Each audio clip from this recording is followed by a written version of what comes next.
Hello and a very warm welcome to my channel. This special video, we happily wish a 70th birthday to the humblest princess who is also the most attractive, the Princess Royal Anne. Fearless, funny, and so hardworking, we salute you, Princess Anne. As she celebrates her 70th birthday, we discover why our most unassuming royal is also the most fascinating. Here's an amusing game to play with friends under the age of 40. Name a royal who is clever, funny, on the ball, sweary, and hardworking. The royal in question has bravely batted off a kidnap attempt, represented their country in the Olympics, been nominated for a Nobel Peace Prize for their contribution to famine relief, is qualified to drive a heavy goods vehicle, and is the only royal with a criminal record for being in charge of an out-of-control dog. Our heroine is said to have enjoyed romances with international heartthrobs, actor Anthony Andrews, and the man famous for being the best lover in London, Andrew Parker Bowles, while boasting no little degree of sex appeal herself. Think a size 10 style icon who designed her own wedding dress and is currently the inspiration behind international catwalks. A flawless skinned beauty who cares not a jot about her looks. Exactly, Princess Anne, the Queen's second child, and only daughter who turned 70 today. Anne was made Princess Royal in 1987, her mother keen to emphasize the 2 decades of sterling work she had devoted to royal duty. Where first Diana, Princess of Wales, and now Meghan claim to be modernizers, here is a woman who was trailblazing in a way they could only dream of. Not only is she the first female Knight of the Garter, but she was also the first princess to attend school outside the palace, and the first of the Queen's offspring to marry and have children with a non-royal, divorce, and then remarry. Feminist may not be a word she would use to describe herself. However, a feminist is what Anne has been in practice, a working woman from the age of 18. The April issue of Vanity Fair magazine featured an interview in which she declared that had she not been born royal, she would have been an engineer. Instead, she has been a champion of other women's ambitions as patron of women in science and engineering. The magazine's cover featured a stunning Lord Snowdon portrait of the princess aged 19, accompanied by the headline Royal Rebel. A few months ago, said rebel was trending on Twitter for apparently spurning President Trump, and as everybody's favorite stroppy teenager in The Crown, a feat that saw her declared the acceptable face of the monarchy in a left-wing newspaper. Others go further and lament that she's the greatest queen Britain ever had. Ironic, then, that she should find herself 14th in line of succession, appearing not only after her brothers, but their children and grandchildren, be it baby Archie or princesses Beatrice and Eugenie. Despite Anne's birthday on August 15th, the Queen postponed a party in honor of her daughter. The princess remains close to both her parents. Biographer and Vanity Fair royal editor Katie Nicholl, who conducted its recent interview, tells me she often spends time at Windsor and Sandringham, and they speak regularly. There is a great bond between Anne and her father, and when the Duke has been unwell, Anne often drops everything to be by his side. She's close to her mother, and they share a deep love of horses, dogs, and the countryside. I was struck by how she lit up when she talked about her family. Observers often note that she is the perfect combination of both parents. Despite being neither heir nor spare, by merit of being a woman, she was determined never to act like a spare part, nor resent her status. She eschewed any hint of Princess Margaret's drunken frustrations, and she did the sensitivities of her angst-ridden elder brother. Neither did she succumb to the haughtiness of Prince Andrew, nor the amiable anonymity of Prince Edward. Anne was said of herself, "I never was and never will be a fairy tale princess." However, she certainly looked the part when she was born in August 1950 at Clarence House, sprouting a halo of white blonde curls. At 18 months, her life changed forever when her grandfather George VI died suddenly, and aged just 25, her mother became Elizabeth II, the 42nd sovereign since William the Conqueror, and only our 6th queen. I exclude the uncrowned Matilda and 9 days queen Lady Jane Grey. Her family moved across the road to Buckingham Palace, with Anne second in line of succession for 8 years, until giving way to her brother Andrew. Strong, athletic, a tow-haired tomboy, Anne was nothing if not a character, more relaxed than her elder brother about her parents' disappearances for weeks, sometimes months, on end for royal tours. Initially educated in the Buckingham Palace schoolroom, She was sent to Benenden boarding school in Kent at the age of 13.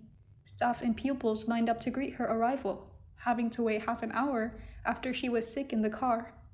However, she remained courageously calm, all smiles for the cameras. Anne enjoyed school, not least the sporting activities. A teacher noting that in the classroom, economy of effort was her style. She left Benenden with 6 O-levels and 3 A-levels in history, English, and politics, and proceeded straight into the family firm. With the Queen and Prince Philip so often busy, Prince Charles aloof and reserved, the princess became the second choice to the Queen in the matter of royal duties. Initially, she was criticized for a certain sulkiness in public. However, at age 20, she became president of Save the Children, a role she has held for 50 years. Long before Prince Harry discovered Africa, she set off to Kenya with the BBC's Blue Peter, where she distinguished herself as a compassionate young action heroine. Her look has barely changed since this period. Sunglasses resting on her bouffant, briskly chic no matter the circumstances.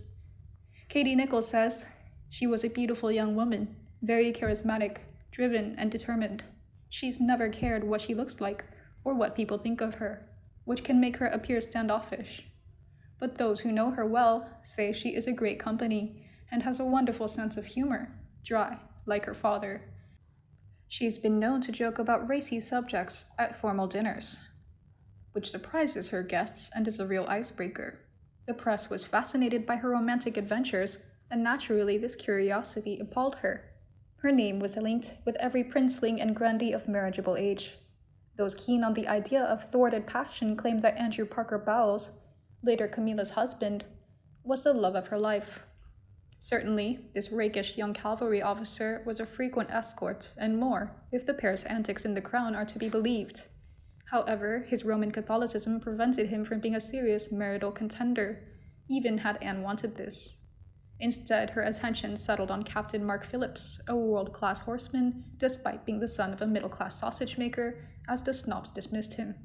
Quiet and malleable next to his formidable girlfriend, Prince Charles is said to have nicknamed him Fog, on account of being thick and wet, and smuggled him about in a horse box while they were courting, their antics fictionalized in the private eye column, then book Love in the Saddle, all thrilling rides and thrusting mounts. 500 million people worldwide watched their 1973 Westminster Abbey wedding, in which the princess wore an unfussy high-necked Tudor-style gown she designed herself. A year later, the pair endured one of the most traumatic events ever experienced by a member of the House of Windsor, when a mentally ill man attempted to kidnap the princess, shooting 4 others. Anne refused to get out of the car, her reply being a characteristic, "not bloody likely," thus foiling the crime. Royal biographer Hugo Vickers, author of The Crown Dissected, the manual separating the fact from its many fictions, argues, anyone who wants to know what the princess is like should watch her recalling the encounter with Michael Parkinson. She was literally cool under fire. Throughout her life, horses have provided her great passion and solace. As Hugo Vickers points out, horses don't care who you are, merely how good you are in the saddle, and Anne is world-class. She was declared European Inventing Champion in 1971, the Queen having bred both horse and rider. She was subsequently elected BBC Sports Personality of the Year, as her daughter Zara would be 35 years later, and went on to represent Britain in the 1976 Olympics.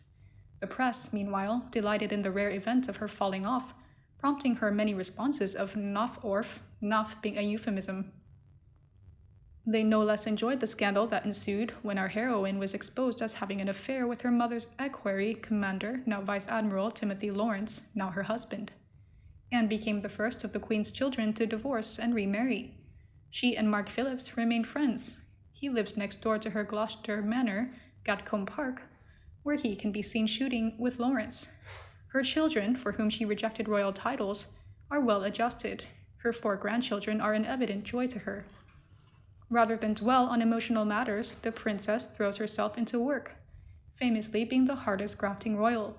In addition to running her estate, she takes on 4 or 5 engagements a day, evening functions, and briefing papers. Hugo Vickers, who has interviewed her, was impressed. She was amazing, very much the executive princess, perceptive, organized, with an original brain. She's comfortable in her own skin and really gets it. Former Prime Minister John Major famously said he wished he could have her in his cabinet. For Katie Nicholl, Anne is the most underrated royal. In fact, she is a real-life action princess who has broken the mold in so many ways. She was the first royal to get involved with Africa, and way before the Duchess of Sussex was an empowering woman, the Princess Royal was busy paving the way for royals to associate themselves with progressive issues. Despite remaining remarkably consistent, Anne has transformed her image from Princess Sorpus via the caring princess to the national treasure she is today. Our royal, Black Sheep, has come into her own and garnered worldwide respect, if not quite love, which is doubtless how she herself would prefer it. Happy birthday, our Princess Royal Anne. And you? What do you think about Princess Anne today?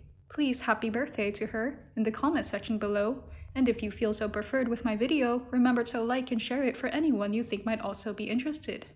And don't forget to subscribe to the Sussex Daily News to get more news by our team. Now good night, and see you tomorrow. Princess Anne loves philanthropy. She is the patron of more than 200 organizations and conducts over 500 public meetings each year. Yes, today is a beautiful day. Happy birthday.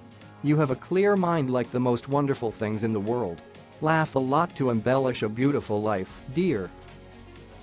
Wish Princess Anne a happy new age filled with joy. Today will be a special day with new things entering a new phase of Anne's life. Enjoy it and cherish it.